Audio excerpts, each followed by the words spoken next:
اور میں ایک کیس لڑنا چاہتا ہوں۔ اب عدالت سارے حالات و واقعات اور جو لیو ٹو کنٹیسٹ ہے اس کو دیکھے گی۔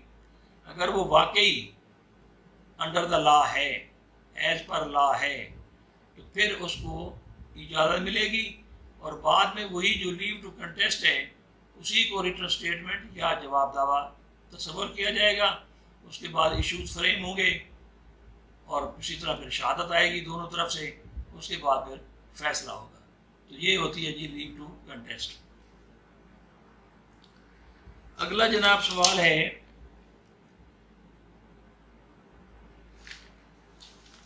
یہ ایک سوال جناب انہوں نے کیا ہے کہ ہم 4 بھائی ہیں،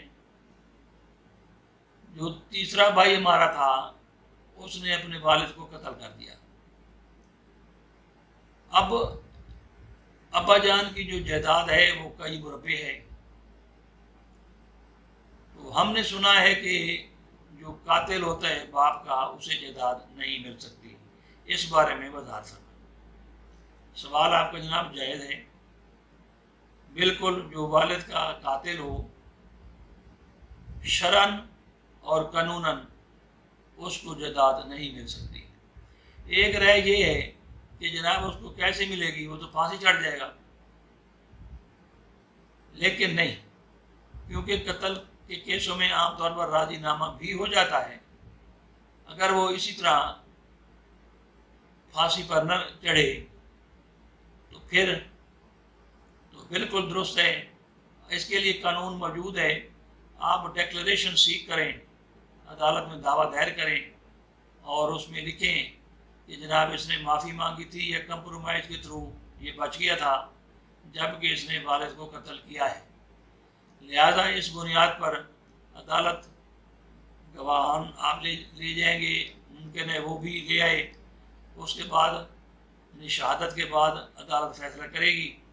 اگر آپ کی باتیں درست ہیں کہ اس نے واقعی مرڈر کیا ہے اپنے والد کا، تو اس کو جائیداد نہیں ملے گی، اور جائیداد عدالت ڈگری جاری کر دے گی اور اس کو جائیداد سے محروم کر دے گی۔ تو امید ہے آپ کو میرے سوال کا جواب مل گیا ہو۔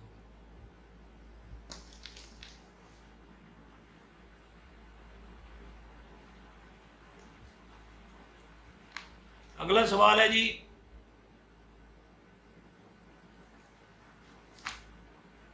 سوال ہے جناب کہ ایک والد نے اپنے 8 بچوں کو محروم کر کے نامے بچے کے نام ساری جائیداد اس کے نام کر دی ہے۔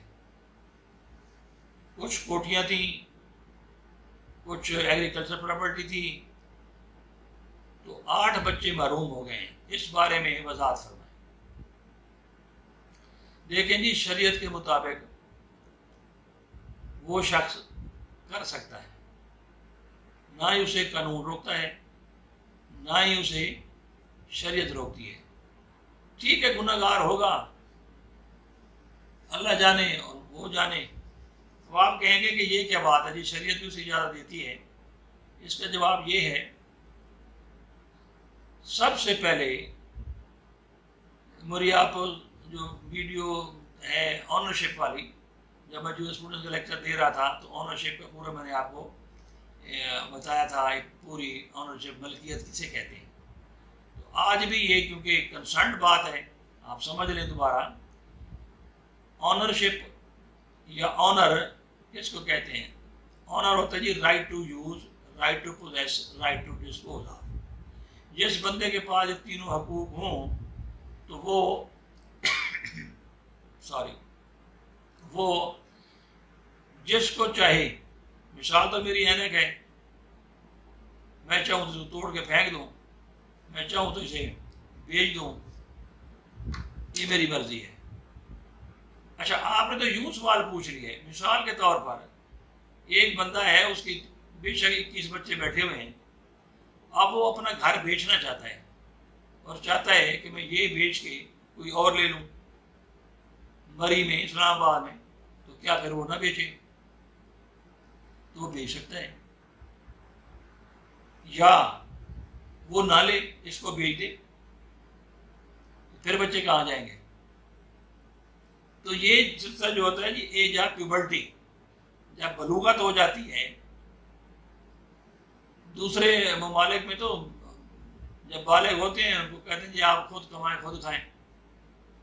یہاں بھی یہی ہے، بچہ 18 سال کا اور بچی کی جب تک شادی نہ ہو